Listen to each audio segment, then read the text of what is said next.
ನಮಸ್ಕಾರ ಸ್ನೇಹಿತರೆ, ಕುಕಿಂಗ್ ಕಡಾಯಿ ಚಾನಲ್ಗೆ ಸ್ವಾಗತ.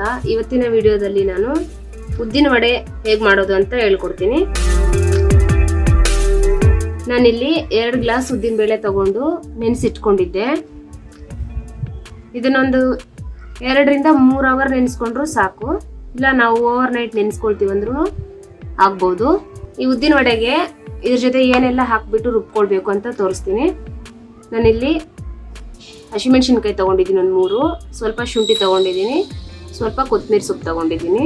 ಖಾರ ಎಷ್ಟು ಬೇಕೋ ನಮಗೆ ಖಾರಕ್ಕೆ ತಕ್ಕ ಹಾಗೆ ಮೆಣಸಿನ್ಕಾಯಿ ಹಾಕ್ಕೊಳ್ಬೋದು. ನಾನಿಲ್ಲಿ ಸ್ವಲ್ಪ ಶುಂಠಿ ಹಾಕ್ಕೊಳ್ತಾ ಇದ್ದೀನಿ, ಸ್ವಲ್ಪ ಕೊತ್ತಂಬರಿ ಸೊಪ್ಪು ಹಾಕ್ಕೊಳ್ತಾ ಇದ್ದೀನಿ. ಹಾಗೇನೆ ಇದನ್ನ 2 ಗ್ಲಾಸ್ ನೆನೆಸ್ಕೊಂಡಿದ್ದೆ ನಾನು ನೈಟು, ಅದನ್ನು ಕೂಡ ಒಟ್ಟಿಗೆ ಹಾಕ್ಕೊಳ್ಳೋಣ. ಇದಕ್ಕೆ ಕಾಯಿ ತುರಿನೂ ಹಾಕ್ಕೊಳ್ತಾರೆ ಹಾಕೋರು, ಇಲ್ಲಾಂದ್ರೆ ಬೇಳೆ ಜೊತೆಗೆ ಅಕ್ಕಿನೂ ಕೂಡ ನೆನೆಸ್ಕೊಂಡಿರ್ತಾರೆ. ಅಕ್ಕಿ ಹಿಟ್ಟು ಹಾಕ್ಕೊಳ್ಬೋದು, ಇಲ್ಲಾಂದ್ರೆ ಬೇಳೆ ಜೊತೆಗೇನೆ ಅಕ್ಕಿ ಕೂಡ ನೆನೆಸ್ಕೊಳ್ಬೋದು. ನಾನು ಇವಾಗ ಇದನ್ನ ರುಬ್ಕೊಳ್ತೀನಿ. ನೋಡಿ, ಈ ತರ ಮಿಕ್ಸಿ ಹಾಕ್ಕೊಳ್ಬೇಕು. ಹೀಗೆ ನೀರು ಸ್ವಲ್ಪನೇ ಹಾಕ್ಬಿಟ್ಟು ಮಿಕ್ಸಿ ಹಾಕ್ಕೊಳ್ಬೇಕು ನಾವು. ಇದೇ ತರ ಈ ಕ್ವಾಂಟಿಟಿಲಿ ಇರಬೇಕು ವಡ ಮಾಡಬೇಕು ಅಂದ್ರೆ. ಇವಾಗ ನಾನು ಇದನ್ನ ಒಂದು ಬೌಲಲ್ಲಿ ತಗೊಳ್ತಾ ಇದ್ದೀನಿ. ಇದರಲ್ಲಿ ನಾನು ಅಕ್ಕಿನೂ ಸೇರಿಸಿಲ್ಲ, ಅಕ್ಕಿ ಹಿಟ್ಟು ಸೇರಿಸಿಲ್ಲ, ಬರೀ ಉದ್ದಿನ ಬೇಳೆ ಮಾತ್ರ ಇರೋದಿದು. ಈ ಕ್ವಾಂಟಿಟಿಲಿ ಇದ್ರೆ ವಡೆಗಳು ಸೂಪರ್ ಆಗಿ ಬರುತ್ತೆ. ನಾನು ಇದಕ್ಕೆ ಇವಾಗ ಸ್ವಲ್ಪ ಉಪ್ಪು ಹಾಕ್ಕೊಳ್ತೀನಿ. ನಾನಿಲ್ಲಿ ರುಚಿಗೆ ತಕ್ಕಷ್ಟು ಉಪ್ಪು ಹಾಕ್ಕೊಳ್ತಾ ಇದ್ದೀನಿ. ಉಪ್ಪು ಹಾಕ್ಕೊಂಡು ಇದನ್ನ ನಾವು ನೀಟಾಗಿ ಮಿಕ್ಸ್ ಮಾಡ್ಕೊಳ್ಬೇಕು ಈ ತರ ಕೈಯಿಂದ. ನಾವು ಮಿಕ್ಸಿ ಹಾಕಬೇಕಾದ್ರೂ ಹಾಕ್ಕೊಳ್ಬೋದು ಉಪ್ಪು, ಇಲ್ಲಾಂದ್ರೆ ಈ ತರ ಮೇಲೆಯಿಂದನೂ ಹಾಕ್ಕೊಳ್ಬೋದು. ನಾವು ಉಪ್ಪು ಹಾಕಿದ ತಕ್ಷಣ ಹಿಟ್ಟೇನಾಗುತ್ತೆ, ಸ್ವಲ್ಪ ನೀರು ಬಿಟ್ಕೊಳ್ಳುತ್ತೆ. ಹಾಗಾಗಿ ನಾವು ಹಾಕ್ಬೇಕಾದ್ರೇನೆ ಮಿಕ್ಸಿ ಹಾಕಿ ಎಲ್ಲ ರೆಡಿ ಆದ್ಮೇಲೆನೂ ಕೂಡ ನಾವು ಇವಾಗ ಇನ್ನೇನು ವಡೆ ಹಾಕ್ಕೊಳ್ತಾ ಇದೀವಿ ಅನ್ಬೇಕಾದ್ರೂ ಹಾಕ್ಕೊಳ್ಬೋದು. ಉಪ್ಪು ಮಾತ್ರ ನೀಟಾಗಿ ಮಿಕ್ಸ್ ಮಾಡ್ಕೊಳ್ಬೇಕು. ಆಮೇಲೆ ಮೇಲೆಯಿಂದ ಹಾಕ್ಬೇಕಾದ್ರೆ, ಇಲ್ಲಾಂದ್ರೆ ಮಧ್ಯೆ ಉಪ್ಪು ಸಿಗುತ್ತೆ. ಅದಕ್ಕೆ ನೋಡಿ ಈ ತರ ನಾನು ಇದರಲ್ಲಿ ಅಕ್ಕಿ ಹಿಟ್ಟು ಹಾಕಿಲ್ಲ, ಅಕ್ಕಿನೂ ಕೂಡ ಹಾಕಿ ರುಬ್ಕೊಂಡಿಲ್ಲ, ಬರೀ ಉದ್ದಿನ ಬೇಳೆ ಮಾತ್ರ ನೆನೆಸಿದ್ದೆ. ಇಷ್ಟೇ ಸಾಕು. ಇದರಲ್ಲಿ ಬೇರೆ ಏನು ಹಾಕೋದಿಲ್ಲ ನಾನು, ಯಾಕಂದ್ರೆ ಮಕ್ಕಳು ತಿನ್ಬೇಕಲ್ವಾ, ಹಾಗಾಗಿ ಬೇರೆ ಏನು ಹಾಕ್ತಾ ಇಲ್ಲ ನಾನು. ಈ ತರ ಪ್ಲೇನ್ ಆಗಿದ್ರೆ ಮಕ್ಕಳು ಚೆನ್ನಾಗಿ ತಿಂತಾರೆ. ಇವಾಗ ಇದನ್ನ ಈ ತರ ನೀಟಾಗಿ ಕಲ್ಸ್ಕೊಂಡಾದ್ಮೇಲೆ ಇವಾಗ ವಡೆ ಹೇಗೆ ಹಾಕೊಳ್ಳೋದು ಅಂತ ನೋಡ್ಕೊಂಡ್ ಬರೋಣ. ಎಣ್ಣೆ ಕಾದಿದೆಯಾ ಅಂತ ನೋಡೋಣ. ಎಣ್ಣೆ ಜಾಸ್ತಿ ಕಾಯಬಾರ್ದು. ನೋಡಿ, ಈ ತರ ಮೀಡಿಯಂ ಅಲ್ಲಿ ಕಾದಿರ್ಬೇಕು. ಆಮೇಲೆ ನಾವು ಸಿಮ್ಮಲ್ಲಿ ಇಟ್ಕೊಂಡಿರ್ಬೇಕು. ಸ್ಟವ್ನು ಕೂಡ ಸಿಮ್ಮಲ್ಲಿ ಇಟ್ಕೊಂಡಿರ್ಬೇಕು. ನಾವು ಮೊದಲಿಗೆ ನೋಡಿ ಕೈನ ಈ ತರ ನೀರಲ್ಲಿ ಅದ್ಬಿಟ್ಟು ಒದ್ದೆ ಮಾಡ್ಕೊಂಡಿರ್ಬೇಕು. ಆಮೇಲೆ ನೋಡಿ ಈ ತರ ತಗೊಳ್ಬೇಕು.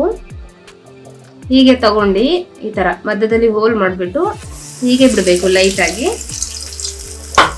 ಎಲ್ಲದನ್ನು ಅಷ್ಟೇ, ಪ್ರತಿಯೊಂದು ಹಾಕ್ಬೇಕಾದ್ರೂ ಕೈನ ಯಾವಾಗ್ಲೂ ನೀರಲ್ಲಿ ಒದ್ದೆ ಮಾಡ್ಕೊಳ್ಬೇಕು. ನೋಡಿ, ಈ ತರ ಉಂಡೆ ಮಾಡ್ಬಿಟ್ಟು ಹೀಗೆ ಇದೇ ತರ ಹಾಕೊಳ್ಳಿ ಎಲ್ಲದನ್ನು ಒಂದೊಂದಾಗಿ. ಇಲ್ಲ ಅಂದ್ರೆ ನೀರಲ್ಲಿ ಒದ್ದೆ ಮಾಡ್ಕೊಂಡಿಲ್ಲ ಕೈ ಅಂದ್ರೆ ಹಿಟ್ಟೇನಿರುತ್ತೆ ನೋಡಿ ಕೈಗೆ ಅಂಟ್ಕೊಳ್ಳುತ್ತೆ. ಅದೇ ನೀರಲ್ಲಿ ಕೈನ ಅದ್ಬಿಟ್ಟು ಈ ತರ ಒದ್ದೆ ಮಾಡ್ಕೊಂಡಿದ್ರೆ ಕೈಗೆ ಅಂಟೋದಿಲ್ಲ ಹಿಟ್ಟು. ನೋಡಿ, ಈ ತರ ಆರಾಮಾಗಿ ಹಾಕೊಳ್ಬಹುದು ಕೈಯಿಂದಾನೆ, ತುಂಬಾ ಈಸಿ ಆಗಿರುತ್ತೆ. ಹೀಗೆ ಮೀಡಿಯಂ ಆಗಿ ಹಾಕೊಳ್ಳಿ. ನಿಮ್ಗೆ ದೊಡ್ಡದು ಬೇಕಾದ್ರೂ ಹಾಕೊಳ್ಬಹುದು. ನೋಡಿ, ನಾನು ಇಲ್ಲಿ ಮೀಡಿಯಂ ಆಗಿ ಹಾಕೊಳ್ತಾ ಇದ್ದೀನಿ. ಈ ವಡೆ ಚಟ್ನಿ ಜೊತೆ ತಿಂದಿರ್ತೀರಾ, ಸಾಂಬಾರ್ ಜೊತೆನೂ ತಿಂದಿರ್ತೀರಾ, ಆದ್ರೆ ನೀವು ಚಿಕನ್ ಗ್ರೇವಿ ಜೊತೆಗೆ ಟೇಸ್ಟ್ ಮಾಡಿ, ತುಂಬಾ ಚೆನ್ನಾಗಿರುತ್ತೆ ಈ ಉದ್ದಿನ ವಡೆ. ನೋಡಿ, ಈ ತರ ಮೀಡಿಯಂ ಅಲ್ಲಾಗೆ ಇಟ್ಕೊಂಡು ನಾವು ಫ್ರೈ ಮಾಡ್ಕೋಬೇಕು ವಡೆನ. ನೋಡಿ ಎಷ್ಟು ನೀಟಾಗಿ ಬಂದಿದೆ. ಕೈಯಿಂದಾನೇ ಹಾಕೊಂಡಿದೀವಿ ನಾವು, ಒಂದೇ ಕೈಯಿಂದ ಹಾಕೊಂಡ್ವಿ, ಯಾವುದೇ ಪೇಪರ್ ಸಹಾಯ ಇಲ್ಲ. ನೋಡಿ, ಹೀಗೆ ಸಿಮ್ಮಲ್ಲೇ ಇಟ್ಬಿಟ್ಟು ನಾವು ಫ್ರೈ ಮಾಡ್ಕೊಳ್ಬೇಕು. ಜಾಸ್ತಿ ಇಟ್ಟರೆ ಉರಿನೇನಾಗುತ್ತೆ ಅಂದ್ರೆ ಮೇಲೆ ಕಲರ್ ಬಂದ್ಬಿಡತ್ತೆ, ಒಳಗಡೆ ಮಾತ್ರ ಬೆಂದಿರೋದಿಲ್ಲ. ಹಾಗಾಗಿ ನಾವು ಮೀಡಿಯಂ ಅಲ್ಲೇ ಇಟ್ಬಿಟ್ಟು ಬೇಯಿಸ್ಕೊಳ್ಬೇಕು. ನಾನು ಇದರಲ್ಲಿ ಕಾಯಿ ಹಾಕಿಲ್ಲ, ಆಮೇಲೆ ಕಾಳು ಮೆಣಸು ಕೂಡ ಹಾಕಿಲ್ಲ. ಯಾಕಂದ್ರೆ ಕಾಳು ಮೆಣಸು ಆ ತರ ಸಿಕ್ಕರೆ ಮಕ್ಕಳು ತಿನ್ನೋದಿಲ್ಲ ಅಂತ ಹೇಳ್ಬಿಟ್ಟು ನೀವು ಇದರಲ್ಲಿ ಕಾಳು ಮೆಣಸು, ಕಾಯಿ ಹಾಕೊಳ್ಬಹುದು. ಚಿಕ್ಕದಾಗಿ ಪೀಸಸ್ ಕಟ್ ಮಾಡ್ಬಿಟ್ಟು ಇದ್ರ ಜೊತೆಗೆ ಈರುಳ್ಳಿನೂ ಹಾಕೊಳ್ಬಹುದು. ಕೆಲವರು ಈರುಳ್ಳಿ ಕಟ್ ಮಾಡಿ ಹಾಕೊಳ್ತಾರೆ. ನಾನು ಅದ್ಯಾವುದು ಹಾಕಿಲ್ಲ, ಯಾಕಂದ್ರೆ ಇದನ್ನ ಮಕ್ಕಳು ತಿನ್ನೋದಿಲ್ಲ ಅದೆಲ್ಲ ಹಾಕಿದ್ರೆ ಅಂತ ಹೇಳ್ಬಿಟ್ಟು ಪ್ಲೇನೇ ಮಾಡಿದ್ದೀನಿ. ಈ ತರ ಖಾರ ಸ್ವಲ್ಪ ನಮಗೆ ಬೇಕು ಅಂದ್ರೆ ಬೇಳೆ ಜೊತೆಗೇನೆ ರುಬ್ಕೊಳ್ಬೇಕು, ಖಾರನೂ ಹಾಕಿ, ತುಂಬಾ ಟೇಸ್ಟ್ ಆಗಿರುತ್ತೆ.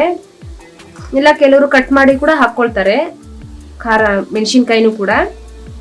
ನೋಡಿ ಇದೇ ತರ ಸಿಮ್ಮಲ್ಲಿ ಇಟ್ಬಿಟ್ಟು ಫ್ರೈ ಮಾಡ್ಕೊಳ್ಳೋಣ ನಾವು ವಡೆಗಳನ್ನ. ನೋಡಿ ಈ ತರ ಸಿಮ್ಮಲ್ಲಿ ಇಟ್ಬಿಟ್ಟು ನಾವು ಬೇಯಿಸ್ಕೊಳ್ಬೇಕು. ಕಲರ್ ನೋಡಿ ಈ ತರ ಬಂದಿದೆ, ರೆಡಿ ಆಗಿದೆ ವಡ. ಈಗ ಇದನ್ನ ನಾವು ಒಂದು ಪ್ಲೇಟ್ಗೆ ತಕೊಳ್ಳೋಣ. ನೋಡಿ ಇದೇ ತರ ಸಿಮ್ಮಲ್ಲಿ ಇಟ್ಬಿಟ್ಟು ಈ ತರ ಫ್ರೈ ಮಾಡ್ಕೊಳ್ಳಿ, ತುಂಬಾ ಚೆನ್ನಾಗಿರುತ್ತೆ ಉದ್ದಿನ ವಡೆ. ನೋಡಿ ಈ ತರ ಕಲರ್ ಬಂದ್ರೆ ಇದು ರೆಡಿ ಆಗಿದೆ ಅಂತ ಅರ್ಥ. ಒಳಗಡೆನು ಚೆನ್ನಾಗಿ ಬೆಂದಿರುತ್ತೆ. ಇದನ್ನ ಇನ್ನೊಂದ್ಸಲ ಹಾಕಿ ತೋರಿಸ್ತೀನಿ ನಾನು. ನೆನ್ಪಿರ್ಲಿ, ಸ್ಟವ್ ಯಾವಾಗ್ಲೂ ಸಿಮ್ಮಲ್ಲೇ ಇರ್ಬೇಕು. ನಾವು ಜಾಸ್ತಿ ಉರಿ ಇಟ್ಕೊಂಡ್ರೆ ಸುಟ್ಟೋಗುತ್ತೆ ಬೇಗ, ಮೇಲೆ ಮಾತ್ರ ಕಲರ್ ಚೇಂಜ್ ಆಗುತ್ತೆ. ನೋಡಿ ಮತ್ತೆ ಒಂದ್ಸಲ ನಾನು ಹಾಕ್ತಾ ಇದ್ದೀನಿ. ಸೇಮ್ ಅದೇ ತರ ಹಾಕೊಳ್ಬೇಕು.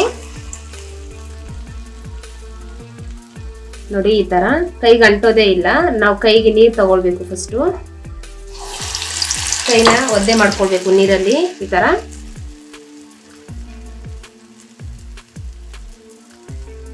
ನೀವು ಯಾವ ಸೈಜಲ್ಲಿ ಬೇಕಾದ್ರೂ ಹಾಕೊಳ್ಬಹುದು. ನೋಡಿ ಈ ತರ ಫಸ್ಟ್ ಟೈಮ್ ಮಾಡೋರ್ಗೂ ಕೂಡ ಬರುತ್ತೆ ವಡೆ ಮಾಡ್ಕೊಳ್ಳೋಕೆ. ಈ ತರ ಈ ಪ್ರೊಸೀಜರ್ ಅಲ್ಲಿ ಮಾಡ್ಕೊಂಡ್ರೆ ಪರ್ಫೆಕ್ಟ್ ಆಗಿದೆ. ನಾವು ಇದನ್ನ ರುಬ್ಕೊಳ್ಬೇಕಾದ್ರೇನೆ ಇದೇ ಸೇಮ್ ಹದದಲ್ಲೇ ರುಬ್ಕೊಳ್ಬೇಕು ಹಿಟ್ಟನ್ನ. ಇದನ್ನ ನೀರು ಹಾಕ್ಬಾರ್ದು ಜಾಸ್ತಿ, ಸ್ವಲ್ಪ ಸ್ವಲ್ಪನೇ ನೀರು ಹಾಕ್ಬಿಟ್ಟು ರುಬ್ಕೊಳ್ಬೇಕು ನಾವು. ನೋಡಿ ಪರ್ಫೆಕ್ಟ್ ಆಗಿ ಬರ್ತಾ ಇದೆ ವಡೆಗಳು. ಇದೇ ತರ ನೀವು ಕೂಡ ಮನೇಲಿ ಟ್ರೈ ಮಾಡಿ. ಫಸ್ಟ್ ಟೈಮ್ ಮಾಡೋರ್ಗೂ ಕೂಡ ಈಸಿ ಆಗಿರುತ್ತೆ ಮಾಡೋಕೆ. ನೋಡಿ ಇಷ್ಟೇನೆ ಸಿಂಪಲ್ ಆಗಿ ಮಾಡ್ಕೊಳ್ಳೋದು ಉದ್ದಿನ ವಡೆ. ನೀವು ಮನೇಲಿ ಒಮ್ಮೆ ಟ್ರೈ ಮಾಡಿ, ಹೇಗಿದೆ ಅಂತ ಹೇಳ್ಬಿಟ್ಟು ನಮಗೆ ಕಮೆಂಟ್ ಮುಖಾಂತರ ತಿಳಿಸಿ ನೀವು. ನೋಡಿ ಚಿಕನ್ ಜೊತೆಗೆ ಉದ್ದಿನ ವಡೆ ತುಂಬಾ ಒಳ್ಳೆ ಕಾಂಬಿನೇಷನ್ ಅಂತಾನೆ ಹೇಳ್ಬೋದು. ಅದೇ ನಾವು ಸಾಂಬಾರ್ ಜೊತೆ ಚಟ್ನಿ ಜೊತೆ ಟೇಸ್ಟ್ ಮಾಡಿರ್ತೀವಿ, ಬಟ್ ಚಿಕನ್ ಜೊತೆ ಅಂತೂ ಸೂಪರ್ ಆಗಿರುತ್ತೆ. ನೋಡಿ ನೀವು ನೋಡ್ತಿರ್ಬೋದು ಎಷ್ಟು ಚೆನ್ನಾಗಿ ಕ್ರಿಸ್ಪಿಯಾಗಿ ಆಗಿದೆ ಅಂತ ಉದ್ದಿನ ವಡೆ. ಚಿಕನ್ ಜೊತೆಗೆ ಹೇಗಿರುತ್ತೆ ಉದ್ದಿನ ವಡೆ ಟೇಸ್ಟ್ ಅಂತ ಹೇಳ್ಬಿಟ್ಟು ಕಮೆಂಟ್ ಮಾಡಿ ತಿಳಿಸಿ ನಮ್ಗೆ. ಯಾರೆಲ್ಲ ನಮ್ಮ ಚಾನಲ್ ಸಬ್ಸ್ಕ್ರೈಬ್ ಮಾಡ್ಕೊಂಡಿಲ್ಲ ದಯವಿಟ್ಟು ಸಬ್ಸ್ಕ್ರೈಬ್ ಮಾಡ್ಕೊಳ್ಳಿ, ಶೇರ್ ಮಾಡಿ, ಕಮೆಂಟ್ ಮಾಡಿ, ಸಪೋರ್ಟ್ ಮಾಡಿ. Thank you.